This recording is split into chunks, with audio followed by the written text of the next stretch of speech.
Jangan takut untuk mengurus perkawinan kalian di gereja Katolik. Harus sama-sama yakin, harus sama keyakinannya. Betul, ya. Kamu yakin, pasanganmu yakin. Jangan sampai kamu yakin, pasanganmu nggak yakin sama kamu.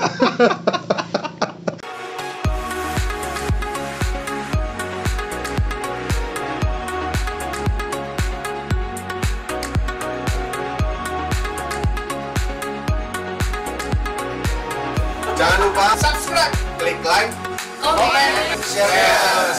Halo Sobat Pastor, dimanapun kalian berada, selamat datang di Cafe Pastor, tempat nongkrong orang muda ngopi sambil Ngobrolin iman. nah gitu. Ya, akhirnya betul juga. Ya. Sekarang saya sedang berada bersama dengan seorang imam yang ada di sebelah saya ini. Siapakah dia? Nanti biarkan dia akan berkisah, memperkenalkan diri. Silakan Romo untuk memperkenalkan diri. Perkenalkan, nama saya Romo Frans. Saya berasal dari Paroki Santa Maria Tak Bercela, Ngagel, Surabaya. Dan saat ini saya bertugas di Paroki Santo Fransiskus Assisi, Mojorejo, Blitar Selatan. Blitar Selatan. Oke. Nah, di video kali ini kita akan bersama-sama membahas salah satu topik yang sangat menarik nih, Romo ya, untuk kaum muda nih ya. Soal perkawinan menurut Gereja Katolik. Betul. Nah, bagi kalian yang mau menikah, bagi kalian yang sedang menjalani hubungan pacaran dan ingin serius menuju ke jenjang yang lebih tinggi, harus tonton video ini sampai selesai. Betul. Nggak boleh di skip karena boleh. ini sangat penting bagi kalian dengan segala persiapan yang harus kalian lakukan nanti ke depannya ketika kalian mau menikah untuk membangun sebuah keluarga Katolik yang sejati. Nah, pertanyaan pertama nih Romo. Baik. Konsep pernikahan atau perkawinan menurut Gereja Katolik nih apa, Romo? Konsep perkawinan Katolik itu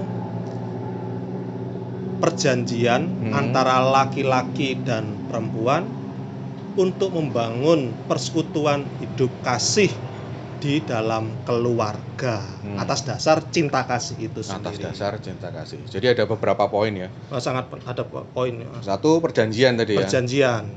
Memang ada perjanjian antara laki-laki dan perempuan. Perjanjian itu sendiri ya kan? Iya. Harus ada kontrak. Harus laki-laki dan perempuan. Laki-laki dan perempuan. Tidak boleh laki-laki dan perempuan dengan perempuan. Jadi harus laki-laki dan perempuan. Terus konsep berikutnya tadi apa? Membangun hidup keluarga.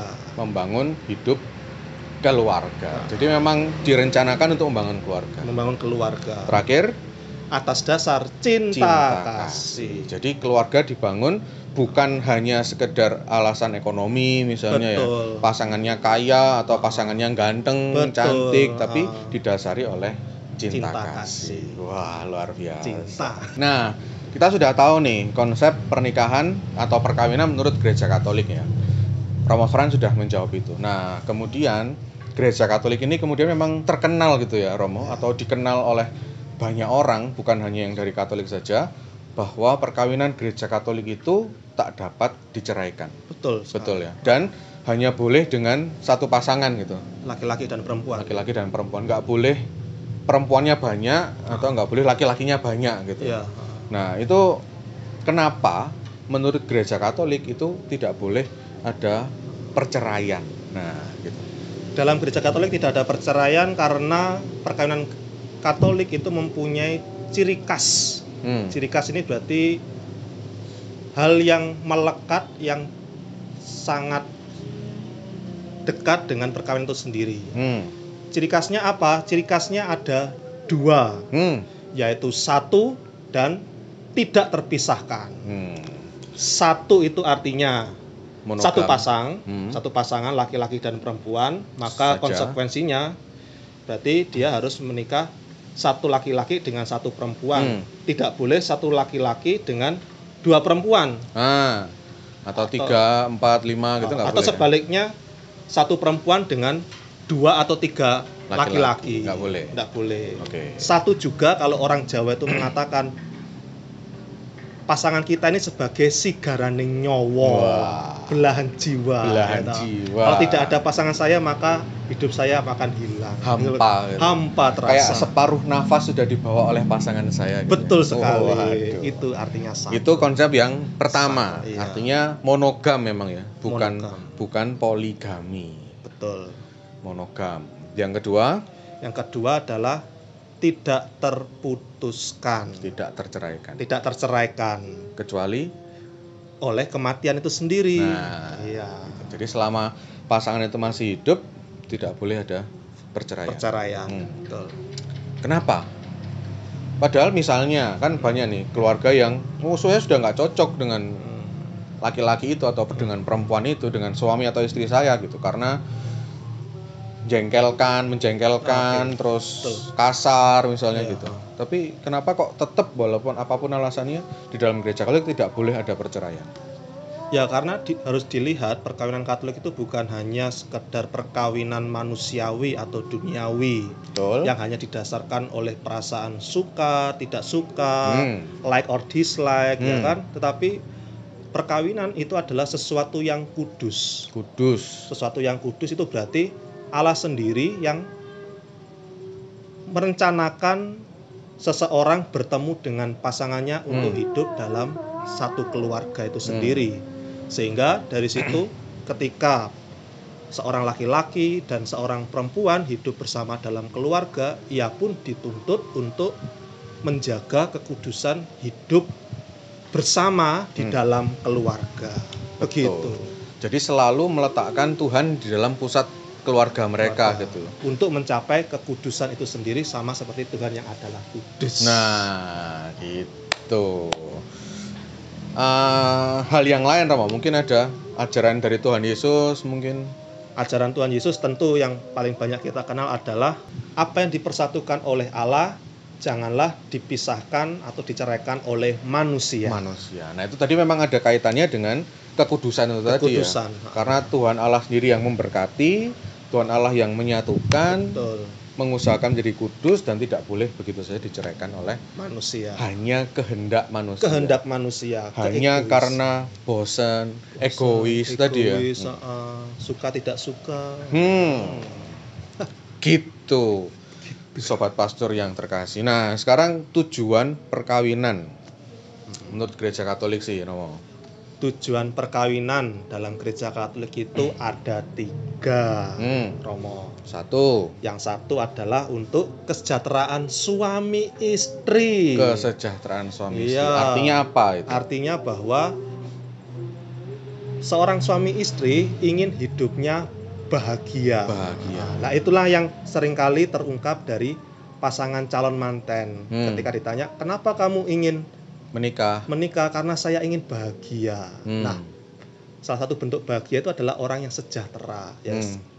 Lahir batin, fisik, sebenarnya bukan tergantung dari semata-mata materi, tetapi bagaimana soal komunikasi, kepercayaan. Ya kan? Ketika berada di jauh, mendapat tugas yang jauh, tetapi kalau sejahtera itu berarti percaya pada pasangannya dan bisa dipercaya. Dan saling mengembangkan juga. Kalau pasangan suami istri itu saling membatasi, itu tidak mengembangkan. Saya mau dapat tugas dari kantor untuk pergi keluar kota, enggak boleh, kamu harus di rumah terus. Wah, itu nggak bisa karena harus saling mengembangkan. Lah nanti dapat makan dari mana? Iya kan? Mau dikasih makan batu. Kan batu dirubah jadi roti. Iya, itu pembelaan. Oke. Itu tujuan pertama ya? Tujuan kedua. Tujuan kedua adalah terbukanya pada kelahiran anak. Nah, ini penting juga. Artinya apa? Bahwa seperti pada umumnya orang berkeluarga itu menginginkan sebuah keturunan, sebuah anak. Bahwa harus seorang anak. Maaf ya, seorang anak. Ya, karena kita harus melihat anak itu apa toh ya toh. Anak itu adalah buah cinta kasih dari pasangan suami istri. Dan yang kedua adalah anak itu merupakan hadiah atau anugerah dari Tuhan yang dititipkan kepada pasangan suami istri itu. Rahmat yang diberikan kepada pasangan suami istri. Bukan Romo Rahmat Jatmiko ya.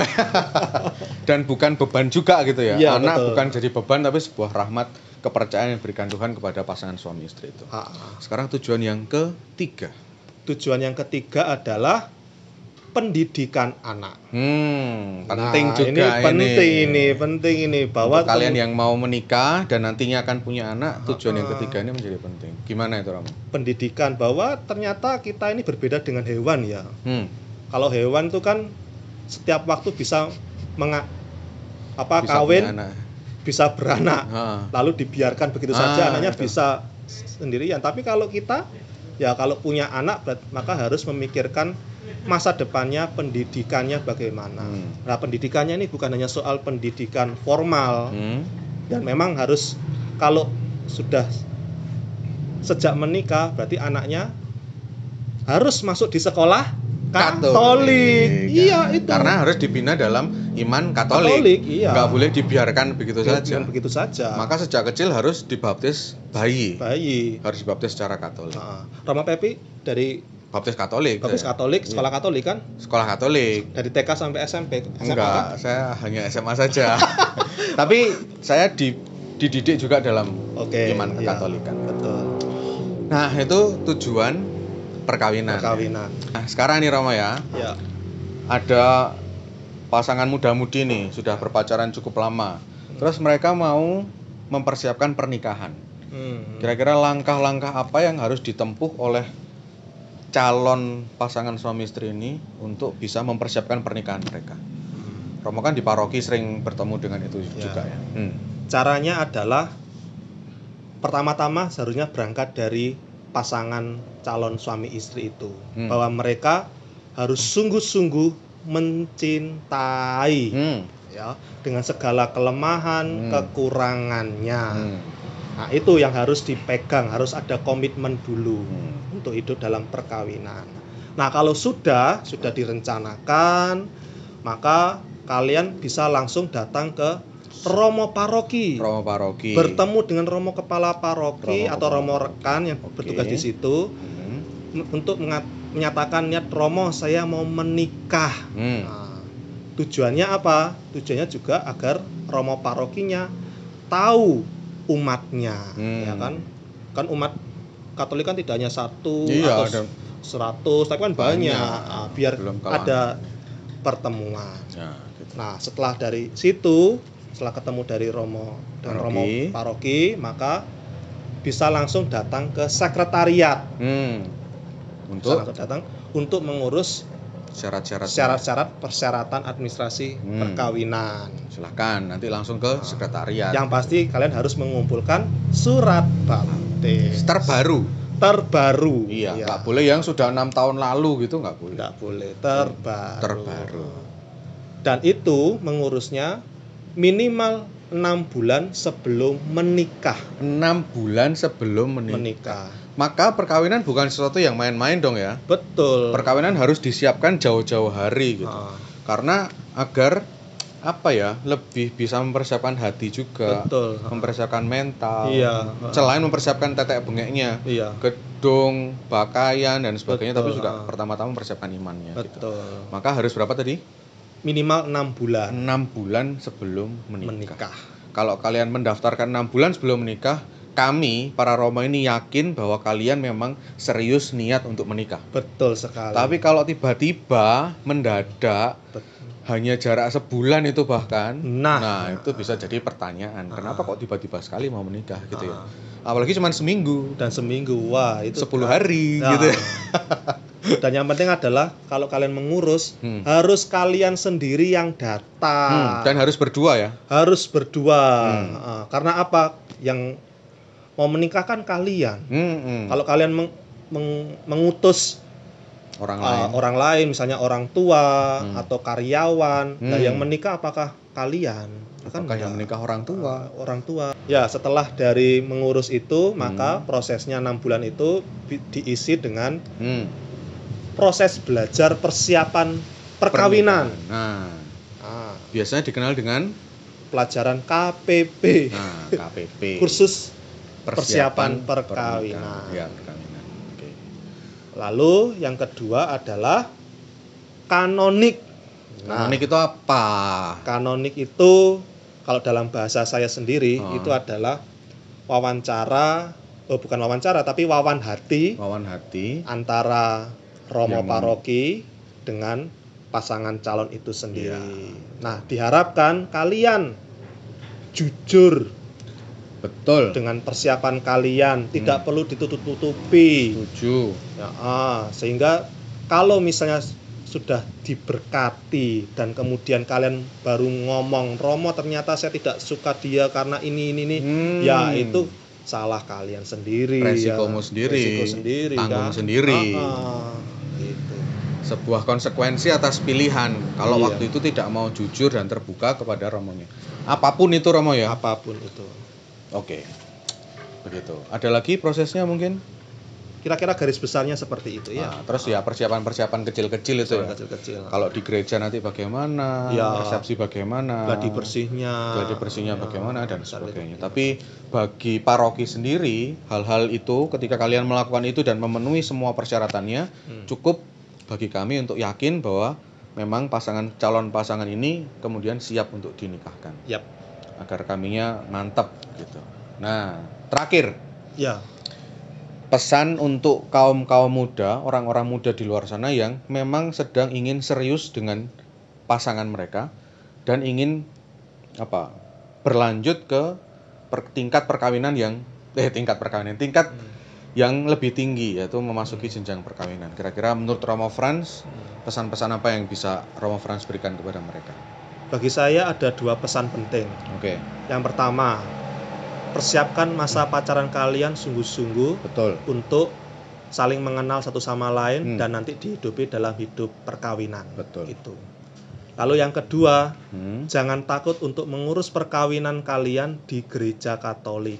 Karena anggapan yang sering muncul adalah ngurus perkawinan di gereja Katolik itu ribet, ruwet, harus sana kemari, apalagi misalnya dia berasal dari paroki Mojorejo, dia kerja di Surabaya, lalu pikirannya dia, wah ini kan kalau saya berasal dari paroki Mojorejo, saya harus datang ke Mojorejo. Nah, saya nggak bisa izin kerjanya. Iya, apalagi kerja misalnya di rumah sakit, sip-sipan, ya kan tidak bisa sewaktu-waktu.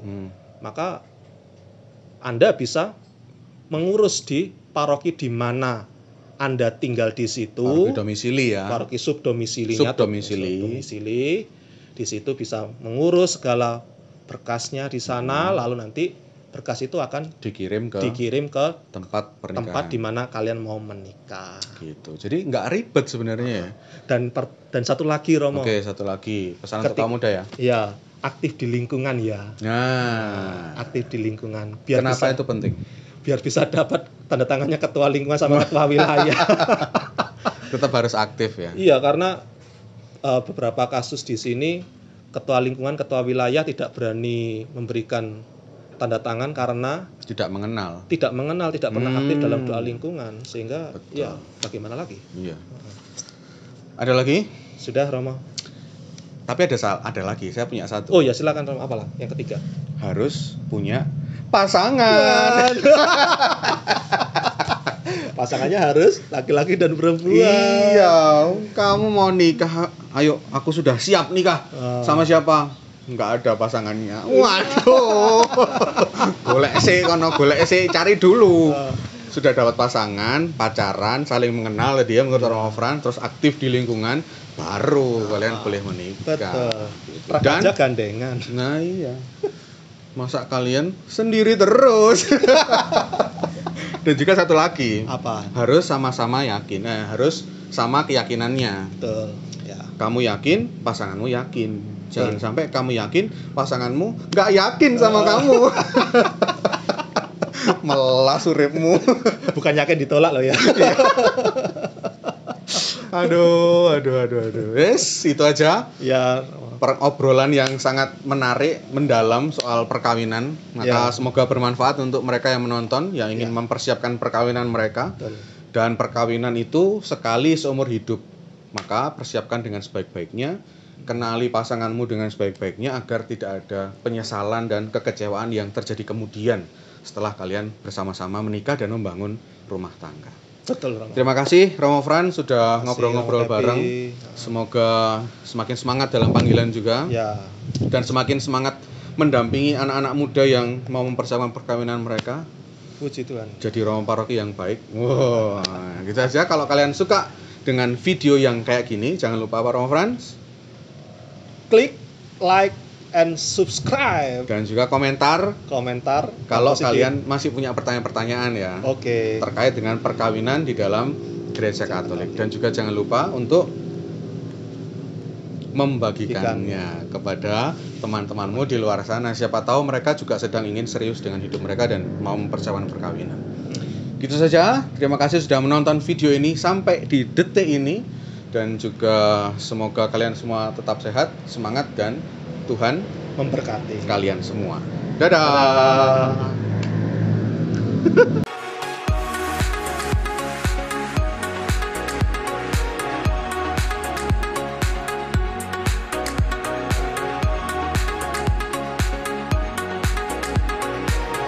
Jangan lupa subscribe, klik like, komen, share.